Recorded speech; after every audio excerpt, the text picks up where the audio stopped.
I going back to something you said a second ago, Michelle, on, it's amazing what happens when you just do the things that you know that you're supposed to do. I have an agent that I was talking to, and he himself gets Zillow leads, and he's good at them whenever he gets someone that's ready to go. Like he closes about one a month.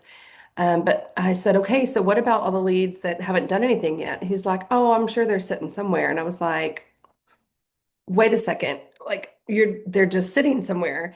I was like, well, how do you follow up with them? He's like, I really don't. I was like, oh my gosh, let's make a system. Let's just try it for like a week. Because he's like, I don't want to. I'm like, 1 week and just see what happens.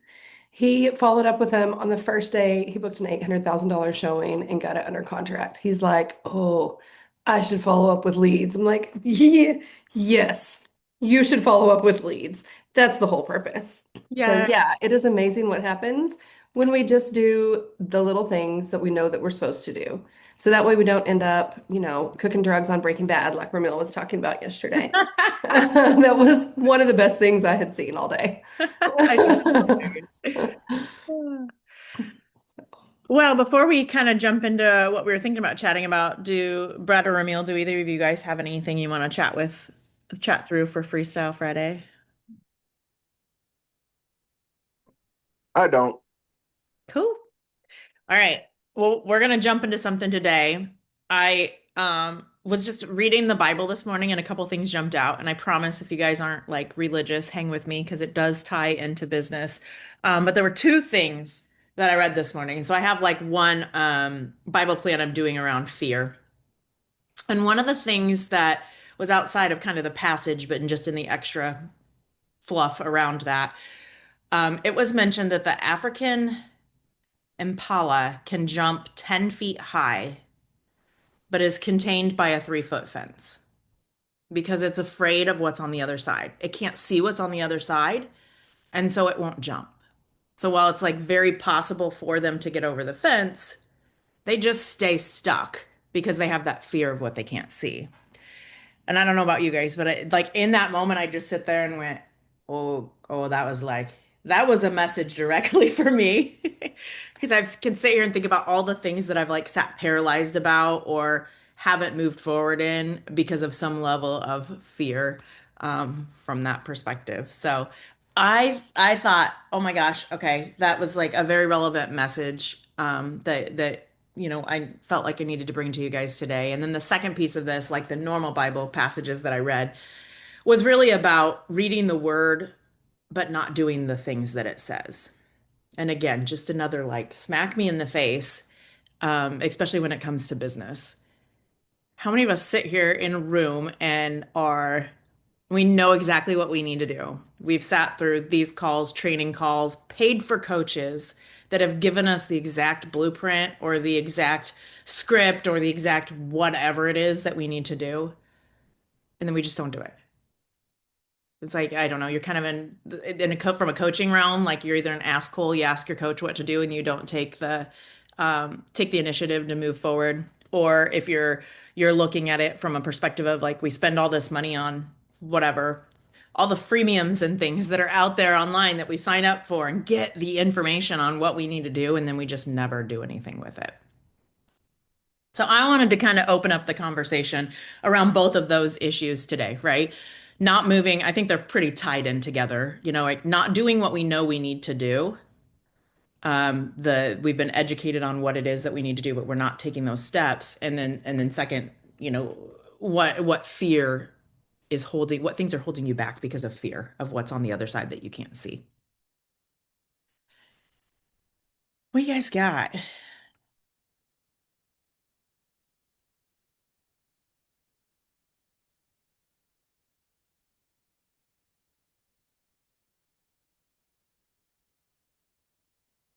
Okay, I'll start, but then I'm gonna like force you guys to unmute and make this a conversation today. I know for me personally, I have not been on the phones very much lately, like I want to be. And part of that, like I'm really good at coaching my agents on what to say and how to say it. And I'm like, but I've been out of practice myself. I've just been in role play mode with them, but not on the actual phone. And for whatever reason, as soon as I pick up that phone, it's like I can't see the other side like I can. I am so good in person with my clients. I feel super confident. If you get me a listing appointment, I'm gonna nail it. But like getting on the phone and picking up and like calling a FSBO, calling an expired, it just terrifies me for some reason. So Ramil and I have been accountability partners in this program that we're doing, and I have pretty much avoided calling expireds and FSBOs for the most part because I just like have this fear of I'm gonna F it up. I'm gonna F it up when I'm live, right?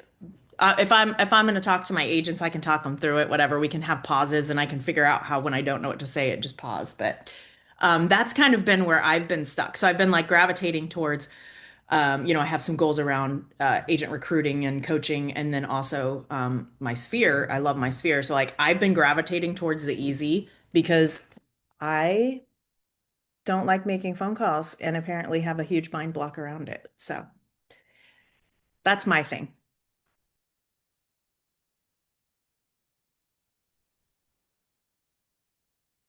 I mean, I'll go. There's two of them that sort of I'm working on now, and they both are sort of dealing with financial stuff. But um, one of them is I'm looking at joining like the Grid family. I don't know if you guys are familiar with that. It's investment group. Michelle, they did the happy hour at EXPCon with Rob Oh, Chavez. yep, yep.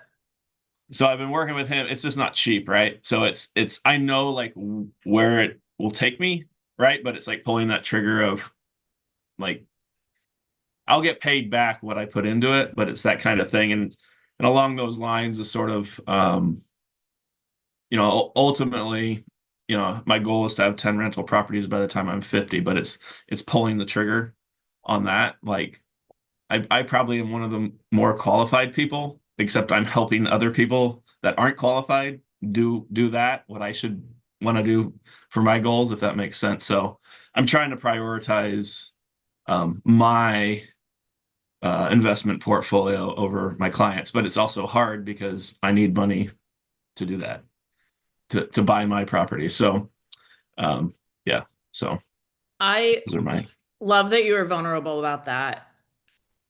Let's break it into two things, right? You're like basically you don't want to invest in this coaching type group that's going to help you grow your investing skill set is one thing one. Is that correct?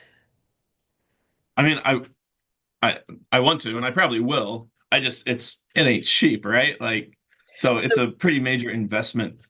But again, I know that in the back of my head, I'm like, well, I'm gonna gain that back in knowledge and in clients. Like, I'll get more clients because I'm part of this Grid investors group. So, and I'll get more deals, Yeah. which can help my clients. So, but it's just pulling that trigger of that thought of like, I'm gonna drop a lot of money to do this. Um, but you I know, I feel you. Like before I started coaching with Matt to begin with, right? That felt like a really big yeah. investment to me, and that paid dividends. And then I recently invested in a couple different coaching, right? Coaching with Brandon Brittingham and then coaching with Inner Circle, which were some pretty big investments. Last year, Mhm. and then I did some stuff with Rachel Lee Adams. I spent about $40,000 in coaching last year, which is absolutely sounds ridiculous when I say that out loud. But the returns that I've gotten and the returns I know I'll get this year again, because of that, can qualify that. So it's no different than when we think about lead generation or anything, right? Like the return has to be worth the investment. And if the return's worth the investment, you figure out how to make it work. So I think you know in your heart, like I don't know anything about grid really to a deep level to know, but it sounds like you do. And you speak with such conviction about it will make a difference and you will get the returns that you need. I think you just have to like again jump in with faith and know that like it doesn't feel good because we all come from this background that causes the scarcity mindset. And so the Brad of 5 years ago would have been like, what the hell are you doing? Why would you spend that much money? It's a scam, whatever, right? And you got to shut that down and just say, if I know that the investment is going to get me the return I need to get the lifestyle that my family deserves, then it's worth the investment. Mhm. Yep. And think too, like what if you don't do it? The longer you put it off, the longer you're delaying your results. So if you don't do it and you keep kicking that can down the road, what are you going to say a Yeah. year from now? I mean, I'm going to do it. You're going to Like do I already it. know I'm going to do it. It's just saying yes to it, right? Like it's like, Yep. okay, here we go. I mean, ultimately the whole goal of that is I'm building a whole division of Breeze, a whole investment division of Breeze where I can be the team lead on that. Yeah. And then I have people working under me that are working with investors. We have acquisitions, dispositions, we have property management. Like it's all there. Like I already know where it's going. It's just like, all right, here we go. Push So yourself off the ledge, jump off the cliff. yeah, Like yeah, yeah, you've yeah. So you've got, it I also see, helps like, that Virginia's very much like, let's go.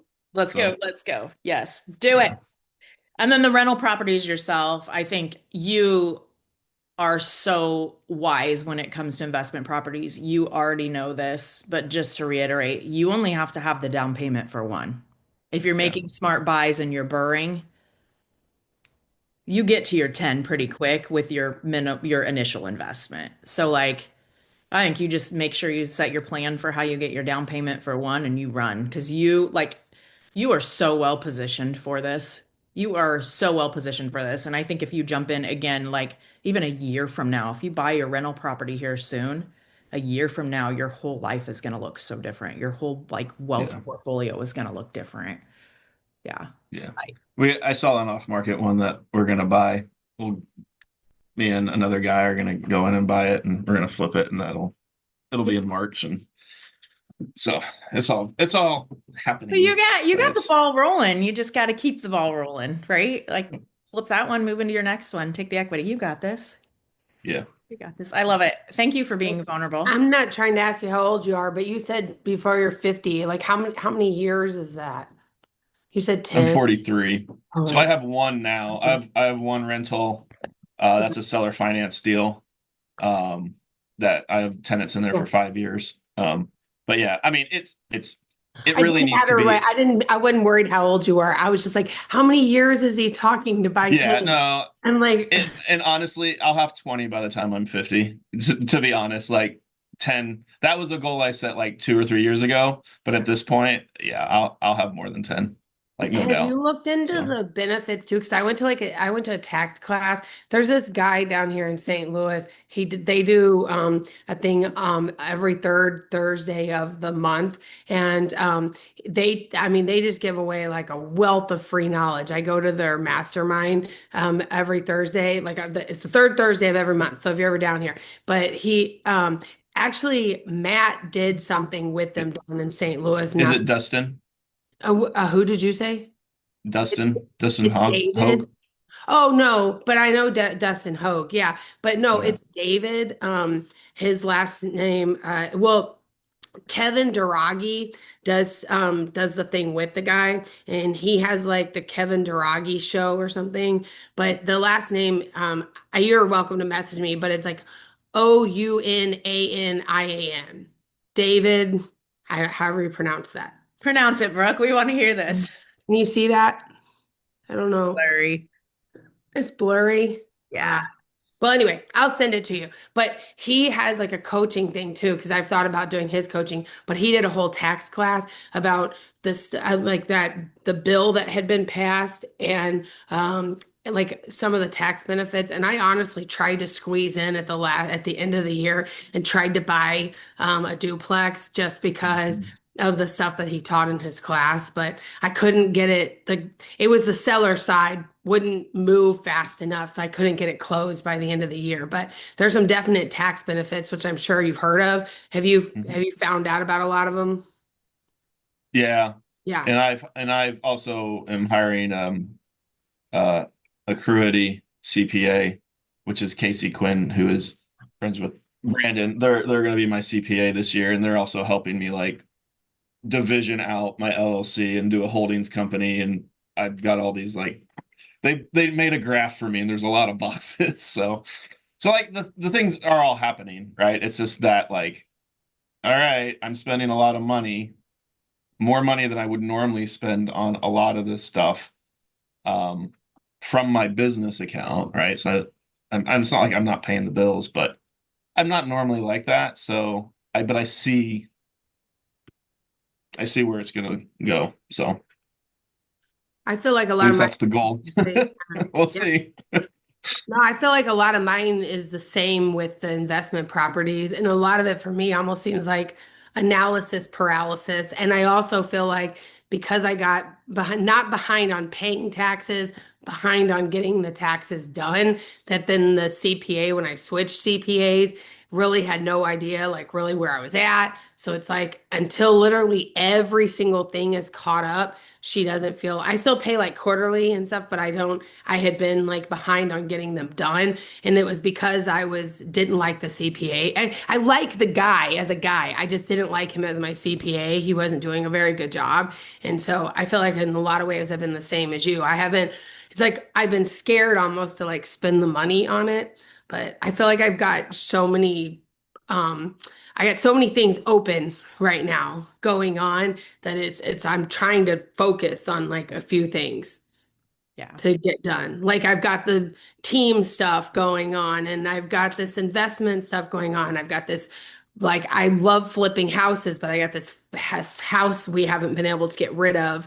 And so it has prevented me from being able to move on to like another one. We did really good on one and my business partner and I split like 50 something thousand dollars between, it was almost 60,000 between the two of us, but I have not been able to spend any of the money because we don't know what we're going to lose on the, like, I haven't been able to do anything with any of the money because we don't know what's going to happen with the other one. So I have to like keep it in an account just in case that one I have to like come to the table with money.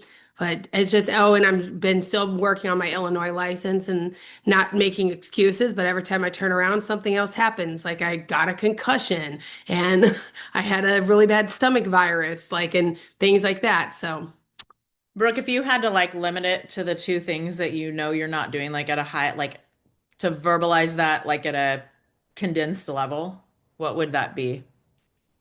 if I'm being honest, I'm not doing really anything I'm supposed to be doing. I've just been operating in a like I've just been operating in a have to. Like Yeah. it's until I laugh about it because it's a very uncomfortable like laugh, but like I haven't been making any phone calls, haven't been like especially I was pretty good in December, but it's been over a month that I have not been. Yeah. I think you're suffering from what a lot of us do, right? And I'm sure you guys see all the time. I'm always doing something new, which can be great and exciting and also very distracting.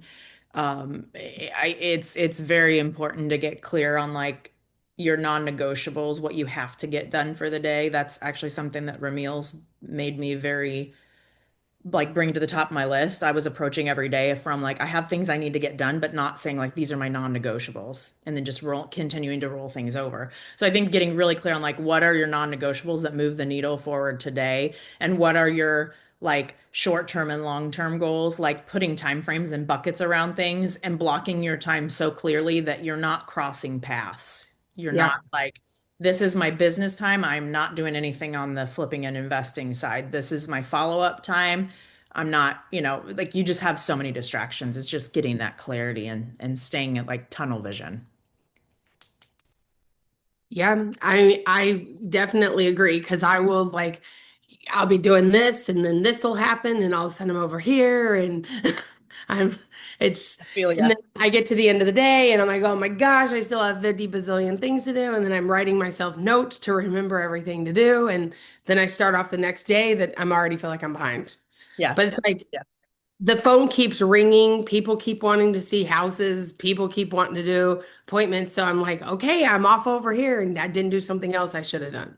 Yeah. It's a hard balance, picking Mhm. and choosing and trying to control your calendar, even with your clients on like, oh, the seller can only let us get in at this time, or, oh, Yeah. like setting some of those boundaries of like, I think we all want to be immediately accessible to our clients. And sometimes it's like putting up some walls. The phone calls, I will tell you, training myself to just train the client and let the phone call go to voicemail or because a lot of times I feel like when I call them back, it puts me already more in control to start with. Not that I'm trying to control them, but I feel like I'm in more control when I call them back versus if if I'm really available, I'll answer the phone. But if I'm in the middle of doing something, I'm trying not to drop everything just to go pick up the phone for them. Yeah. Yeah. Well, we've got like 5 minutes left. Let's jump to Ramil. You don't get a squeak on by. What do- what would you say? what is the I've been listening, but Yeah, you're okay. what are we saying?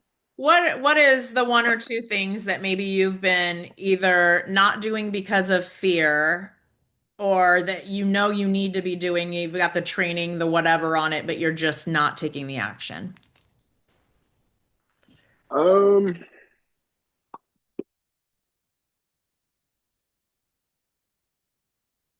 I don't know. That's hard. I think mine would be um more of just like thinking, kind of along the lines, I guess, of thinking like just bigger. I have done a little bit, you know, earlier in the year, was doing like some like visualization stuff. But I feel like I've kind of drifted back into just like taking everything for like what it is like now instead of like thinking, like long term. Like, Brad said he has, the goals of the rental units. And just things like that. Like I don't ever take the time to, think like that. It's just, you know, very just in the moment or in today of like what I'm doing, and then just like, whatever happens, happens. Which I think is fine because obviously like it helps with getting stuff done. Um, but it doesn't really push me towards anything. You know what I mean? Like I don't, really have, I guess, the 10 rental units, that I'm pushing towards or anything like that. So, um, yeah, I think if I would say, take, um, not take my future seriously, but um, I don't know how to word it, but kind of in a way, take my future seriously. Yeah. Expand your mindset a little bit or Yeah. allow yourself to have the time to dream a little bit and figure out what more you can be doing. I think um yeah, you're so good at the day to day and it shows in your production and your consistency on things. But yeah, it is like, okay, you've done a certain production for a few years now. Like, what's your next big thing? What do you like add to that? Um, yeah, I think that makes complete sense. Complete sense. I know at one point I was like, we're gonna figure out who can do breath work here in town. I still have not found someone. We're gonna figure that out, and you're gonna get all wooed and figure out your future through that. Audra, what about you? So the big thing that's been a fear thing for me lately, my husband and I, we've done several flips together, and we were really, really lucky that we always did really well. From our very first one on, it all went really, really well. And then the last one that we did was an epic dumpster fire. Like, I could tell you all kinds of insane stories, like how an entire wall was a beehive, how the septic tank was absolutely missing, like just isn't there. All kinds of crazy things. And we we lost so much money on that, and it like paralyzed me. I mean, we were pretty consistent, like we always had a project going, and I mean, we sold it. It's been about 2 years since we sold it. A year ago, I finally got the last little bit paid off because, like I said, we lost so much. And he's been wanting to get back in it. And I'm like, no, I am so terrified because that was the amount of stress, just all of it. Like, I can't even drive by that street in town. Like, I will go out of my way. If I have to go anywhere over there, I'll go out of my way to avoid driving by that street because it was just, Oh, and so finally, he's just been like, Audrey, it was one out of all of these other ones that we did so well. Like, how are you letting that ruin this? And I've just been so stuck. Like, I won't even look at houses. And so finally, literally last night, I was just like, okay, I know that he loves to do this. I'm gonna just start looking. And there's so many out there that could be good ones. And I'm just like, I just need to just make the offer and I just need to do it. But I'm terrified of going back. It was so bad that it was even rough on us and our relationship. And it was just epically bad. But I'm like, we learned a lot from it, and I don't want that to keep me from doing something that he loves, something that we were both good at. So I'm gonna do it. I'm gonna find us a house to flip. It was Oh, an investment in One education. one Friday or something. I think we should talk about kind of like investment stuff. Yeah. yeah. I feel like all four of you guys I think have done some sort of, investment now that I'm hmm learning. And I think that has been a goal of mine, um, that I like to consider. I just don't have the time or mental capacity to jump into, Yeah. even what it takes. And I don't even know if it takes a lot, but I don't think I Yes. have, just to go down that avenue is just not something that I'm interested in right now. You know what I mean? Mentally. But yeah, I mean, if we could just talk about, I mean, what it actually takes to get Yeah. started or whatever, like, I feel like that'd be really helpful. I think the fun thing that you're going to see is even though all four of us have done all different kinds of investing, I bet every one of us does it completely different and has a different process, a different box. Like that's the thing when I first got started or was first interested in investing, like what I thought it had to be a certain way because I was at Keller at the time and they said the Keller here, they're all different, but they said, you have to have 20% down. It has to look like this. You only want it to be like this. And I was like, well, I'm never going to get there ever. And that's not true. It does not have to look like that. And there's so many different creative ways that you can go about it, depending on if it's like Michelle mentioned the Burr method earlier, or if you want to flip and hold, or if you want to fix and flip, like there's so many different things you can do. That would be a fun, gosh, we could probably talk for a few Fridays on that, or a Yeah. few Wednesdays, or whatever. We could do that. We'll chat with Matt, Audra and I will, and we'll find the right people to have those conversations and maybe do one or two series on that.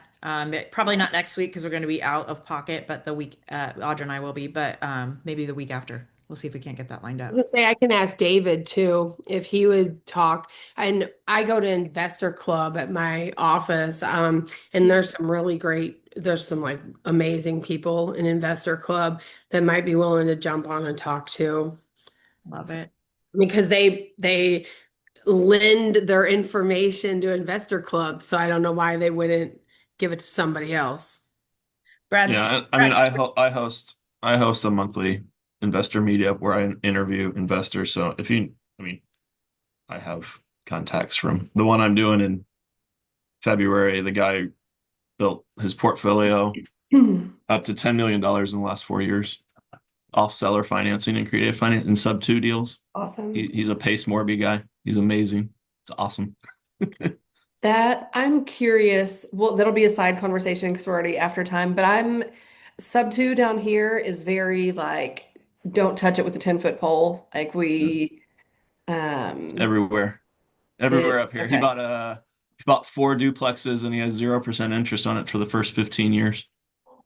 The dude, follow him. He's on Instagram, Ash Buys Homes. His name's Ashley Abbott.